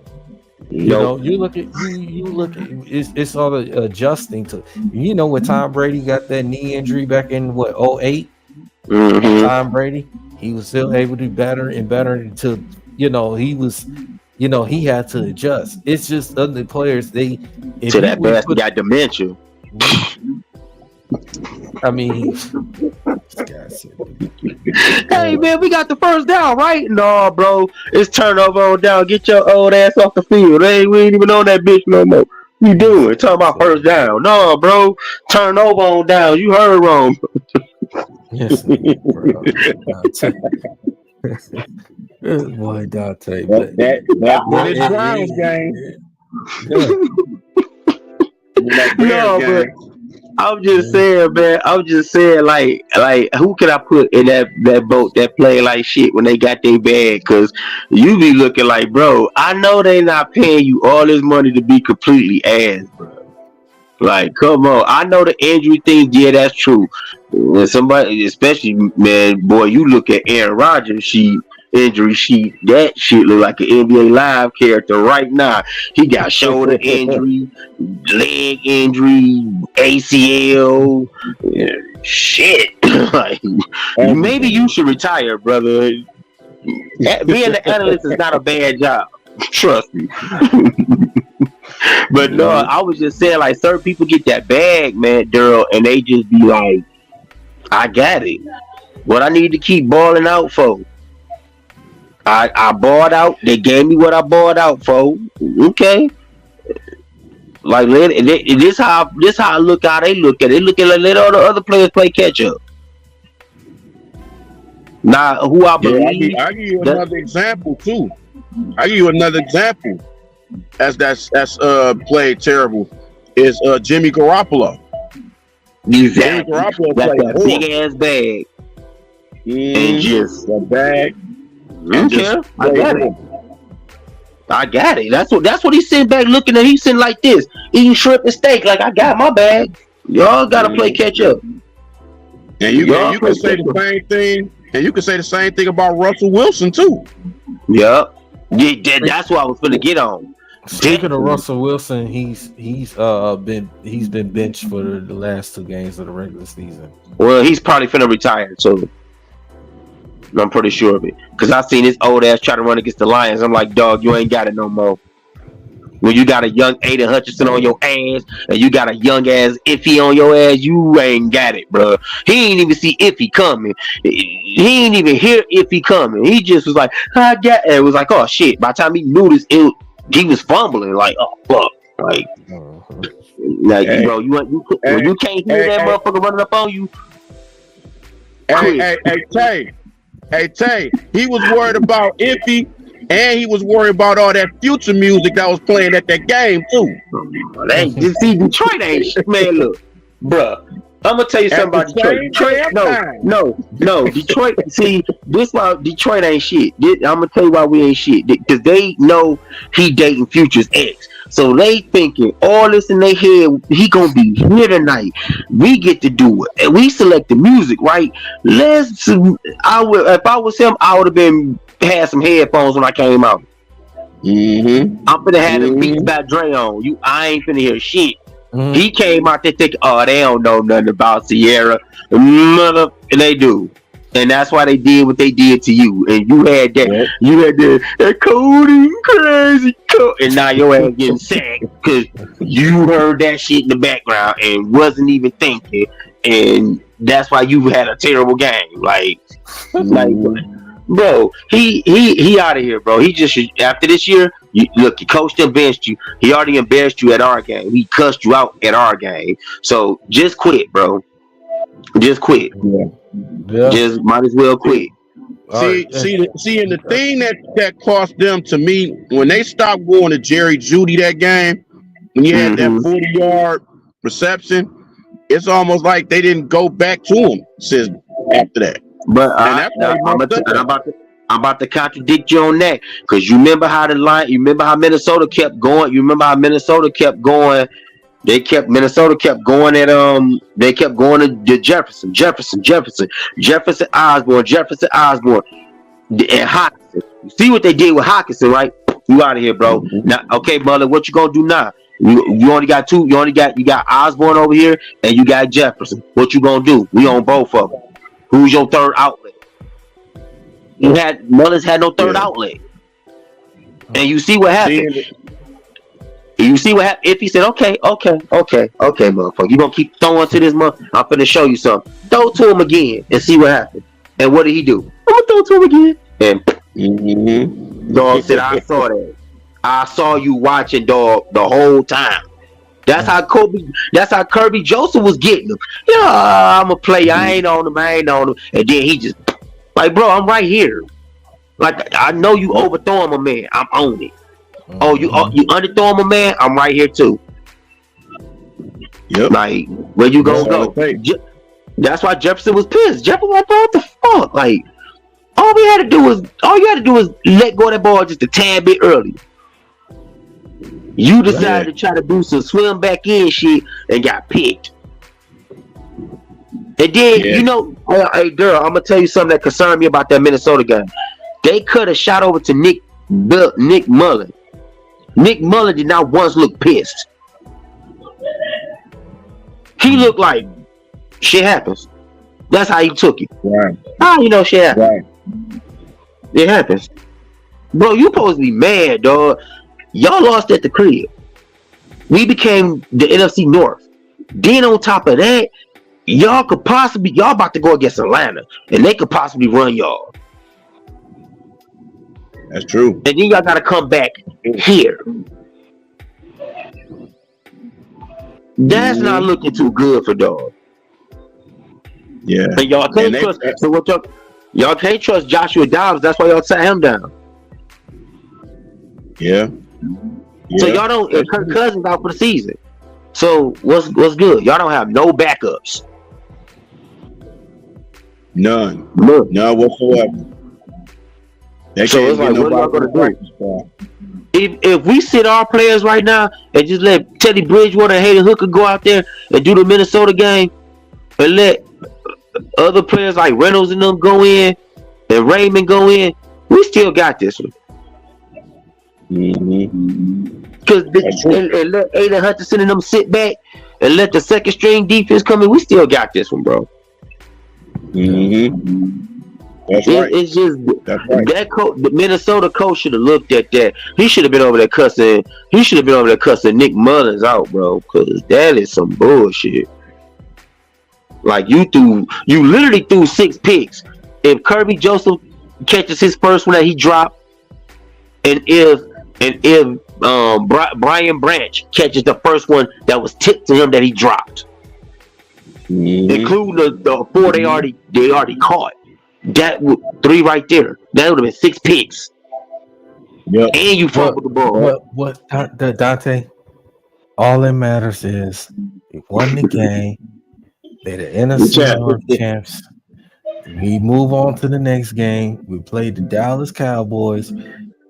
That's the next move. We won. You're right. I'm praying we beat the brakes off these clowns. Let's worry about this. Worry about this Dallas Cowboys team. We still fighting for playoff seeding. We already took care of the division.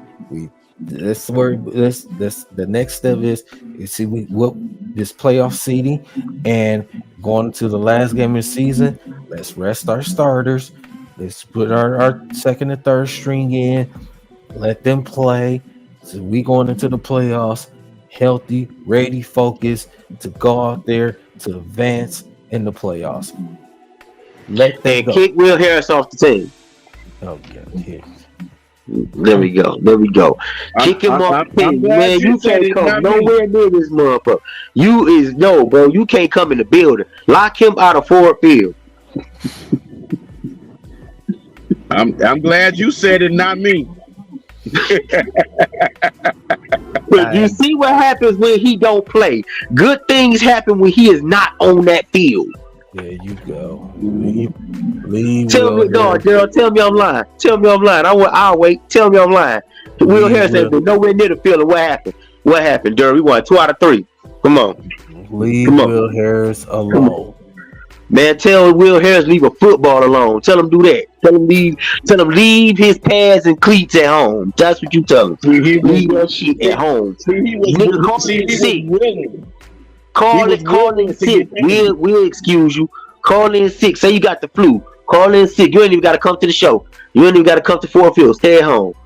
Say you sick. We'll believe you. Don't even bring no doctors. No, we don't care. You sick. Stay at home. Stay in your condo in Detroit and chill. That's what you do. Let him stay on special teams. Just make sure he don't get in the game. Exactly. Will Harris along, Dante. You brought him up. See, ain't even bringing him up.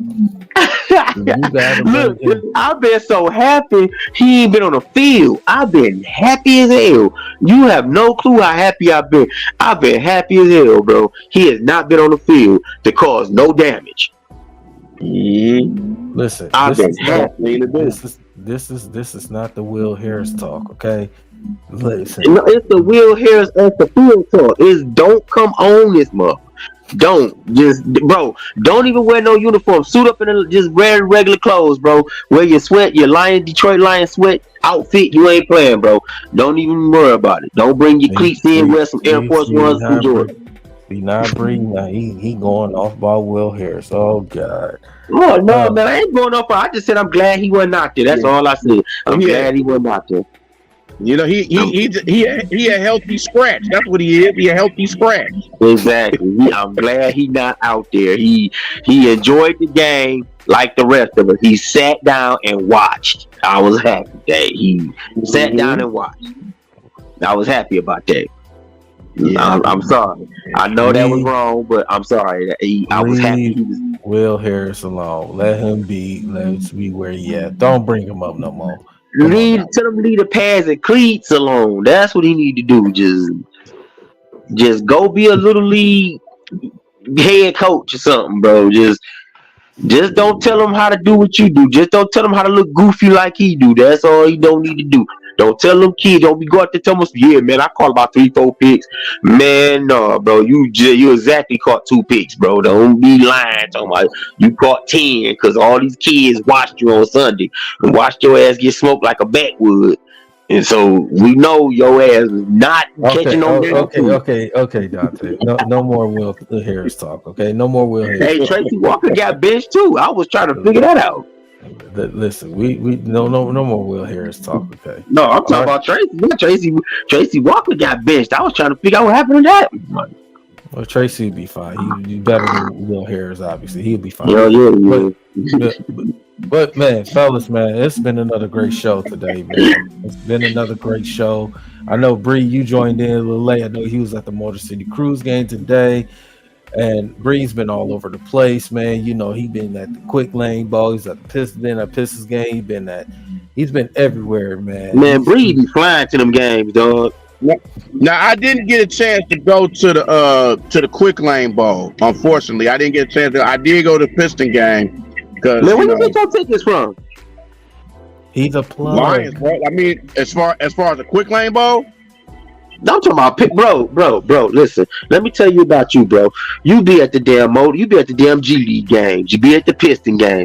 I done seen you at the damn Red Wing game. I know that's very hard to believe. I'm like, yeah. I know brothers ain't going to no hockey game. The last hockey game I went to was when the Red Wings versus the fucking Colorado Avalanche and that big ass fight happened here. That was the last time I was in a game. And you be at the damn Tigers game, the Lions game. The fuck? I'm like, bro, it ain't that much in the game. Both those games be back to back. Hey, Tay, sometimes I'll be even at the Grand Rapids Gold game too. This motherfucker, he just man, bro. That boy a D-boy for real, something, bro. There ain't no way in hell you got that much ticket power.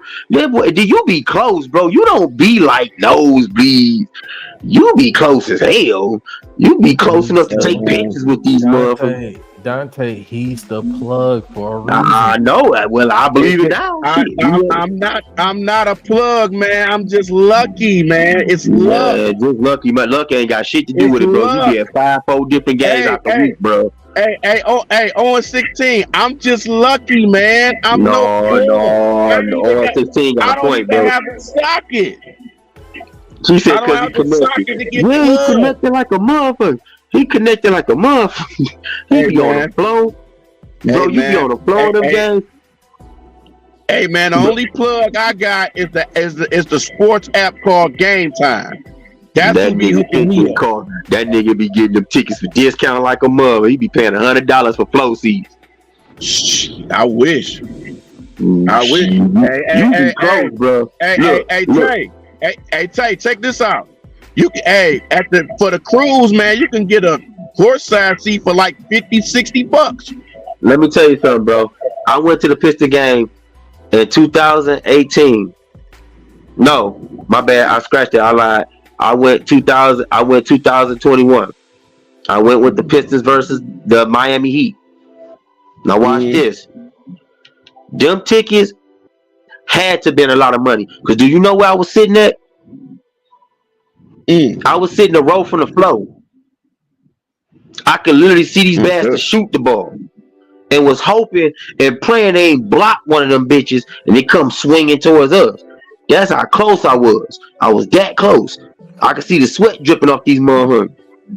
Like, I was that close. And I bet you them tickets that I had was probably like $4,000. Damn. Yeah. And I had free parking. Oh, well, there you go. That explains it. There you go. I got them tickets. Hold on. And I got them tickets from work. Damn. That motherfucker told me, well, you've been doing such a good job here, man. You wanna go to the Piston game tomorrow? Well, I was tired as hell. I didn't even want to go. Fuck. But when I glad I went. Cause them bitches on the floor. We was a row from Big Sean, from what's his name, Babyface Ray, whoever he is. Jill, what's his name? Pay some Giovanni, some shit like that. Oh, Payroll Giovanni. Yeah, we was not that far from. I ain't even know who the bastard was. Man, he's had to tell me who he was. From Doughboy Cash Outs. I ain't know who the fuck. See, I don't know who the fuck. The only one I know about all that shit is Blade Icewood. Well, that's legend. Yeah, that's as far as I know about all that shit. I know about him and Wipeout. Because you know his daughter rap. His daughter rap. Blade Icewood? Yeah. You know who his wife was? No. Delicious for Flavor of Love. Oh, word? Yep. Oh yeah, I ain't know that. Go watch the episode of Flavor of Love, cause Flavor gonna ask her a question like, "What you doing here?" Woo woo woo. Like, and she gonna tell him straight up, "I don't need none of this. I had all this before. My ex-husband was a famous rapper. I knew then. Oh shit, you from Detroit, and yo dude was dog." Like, oh, Yeah, I okay. didn't even know that. Yeah, that was him. That's her, bro. That was her. Blade Icewood was her, bro. Wow, that's what's up. Yep. That's really Yeah, bro. So she told everybody. That's how I knew who she was. But yeah, man. That with that, we didn't. Jalen Rose was at the game. So it was Jalen Rose, Big Sean, 42 Doug was there. It's 42 Doug. It was Pay Giovanni, and it was what's his face? I said Babyface Ray. I didn't even know who none of them was. That was sad. I didn't even know who none of them was. It's crazy, man. Because at the game yesterday, I noticed this chick, and I'm like, damn, because she real popular on YouTube. Because she do like these little funny skits and shit. Mm-hmm.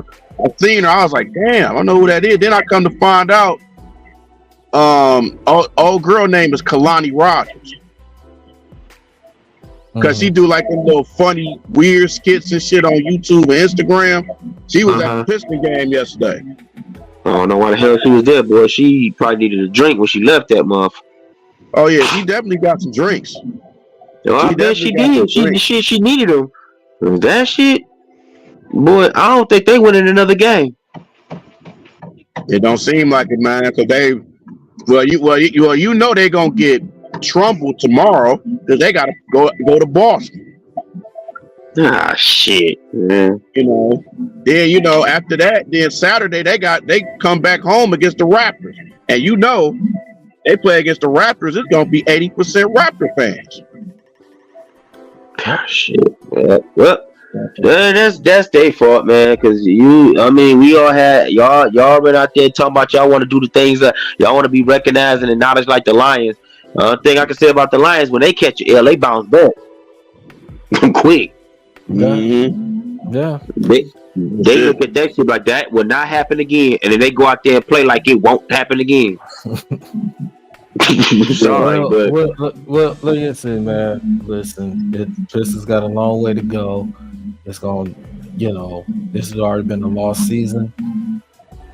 It's hard to talk about this team at this point. Much we love this team, how much we support this team. It's hard to talk about them right now. It's really hard. Stevie Wonder blind, and he can even see this bullshit. Oh man! There you go. It's hard. I'm gonna tell you this, and I'm gonna say this too, and this brings to what Gerald's saying, man. It's hard to talk about the Pistons when you're a content creator in Michigan. It's hard. It is. Because you gotta keep coming up with stuff. You keep coming up with reasons for the team. It's like, man. Look, New Breed. I told Daryl this shit earlier. Everything King is the most positive nigga in YouTube creator in this month. When Pistons used to suck years when they first started with him and shout out the downtown dudes. King used to sit here and tell everybody, chill the fuck out, slow down, don't hit the little panic button next to you. Everything gonna be alright. Y'all tripping off them losing 4-5 games. It's gonna be fine. He even got up there after laughing and talking about some man. I can't even defend him no more. Can't do it. He sat there and said out his mouth, I don't really see us winning another game. For him to hear, like I told Daryl, to hear him say that was heartbreaking. Well, it's just not. It's not just him. You got downtown dudes. You got all these content. Some of these. Consistent Piston content creators. Even my man's from Locked On Pistons. Cool Khalil. Man. It's really hard to talk about it, man. It's really hard to talk about him at this I know Stevie Wonder would be pissed if he was at these games. What the fuck are y'all doing? Just play some defense, man. Just grab a rebound. Damn. Just shit, man. Just play. Little Stevie Wonder along. Stevie Wonder be cussing these people. Why the fuck y'all bring me to this shit? Y'all knew he's gonna lose. Okay, Dante, you something else, brother. All right, man. Listen. He right here, man. Why y'all bring me here? Y'all see us losing. Why y'all bring me this shit? I could have heard this shit from my house. Oh, man. It's crazy. It's crazy. It's absolutely Bro, crazy, man. bro, he's some bullshit, bro. Oh man, Dante, All you can say is thank God for us having the Lions, man, because You ain't lying, bro. Cause Thank be some God. good. Thank Boy. God for the Lions. Thank God for the Wings. I know the Wings been up and down lately. But they got Steve Eisman. I'm not worried. That boy be getting this shit done, bro. And if you're a Michigan fan, you thank God for Michigan right now. If you because you're going Go blue. Go blue. Just go Roll Tide. Anyway, but Hey, I used to do that shit too. I used to go for Roll Tide. go Roll Tide. Yeah, Alabama's gonna win. Hey. I know it hurts. Yeah, Hey, I know it hurts. Hey, D. I hope Michigan gets spanked like Eastern Michigan did in their bowl game. Because that shit was embarrassing. Y'all be catching me on good. Listen, Y'all be catching me together, bro. Y'all be game jumping me, bro. Y'all know I ain't got nobody in here to defend with me. I'm in maize and blue by my damn self. About to get stumped out. You know what y'all make me feel like? No. Y'all know what y'all make me feel like? You got 116. No, look, y'all. No, he ain't in here with me physically. Like y'all know who y'all y'all know who I look like. I feel like right now. I feel like that Michigan, that U of M player that y'all jumped in the locker room in the back. That's how I feel right now. There you go. That's how I feel right now. I feel like I'm finna get jumped in the back. All my team, I done left my team. All right. Okay. Listen. Listen. We'll talk about Michigan for another episode. It's no time to get out of here, man. Listen, man. This has been another great show today, man. My guy Bree had came through, and of course, we want to give a shout out to Nomus, man. Nomus, man. Get well, brother. Get well, brother, man. Say we hold it down for you, Nomus J, man. So we got your back, brother, man. So, we hope we catch you on the next episode next week, man. As long as you're not in your feelings. Right. Yeah, but damn, no, I can't even see it, your ass. You're not running to no walls either. Shit, he can't. Listen, got that Modelo on him. The Modelo's, he gonna be just fine. Send no audio messages either anymore, but that's all good for the game. But no, man, we just show love, man. So if you feel better, get well soon, brother, man. I want to get everybody shout out in the chat. Foster Covers, Owen 16, to everybody that said Shakina, everybody that came through on the chat today, man.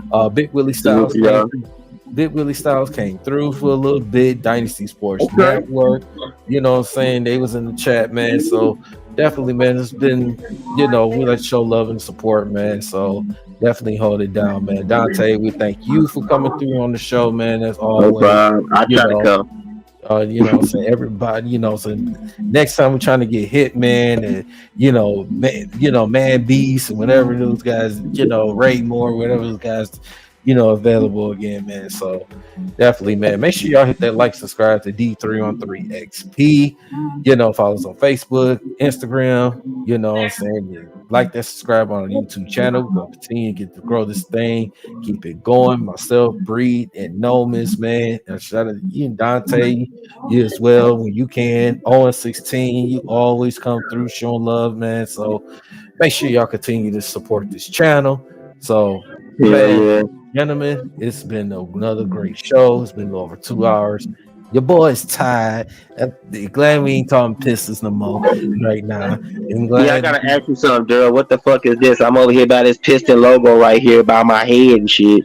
Like, they suck, and you got me over here dealing with them. They right here. Oh man, you'll be fine. You'll be all right. Man, I don't want to go out like them. They 2-27. Shit, the fuck. And you go right with them. Maybe they'll win the game. Hell no, fucking with me, they gonna go 2-80. Trying to tell you. They ain't going to 80. I don't see it. Shit. Somebody better be fired by 40. Shit. Nah, they ain't going to 80. But yeah, man, it's been another great episode. Your boy DC1, Dante, Bree. We out of here. D313XP. We out. Take care of yourself and each other. Happy New Year's. Happy holidays. Same to you.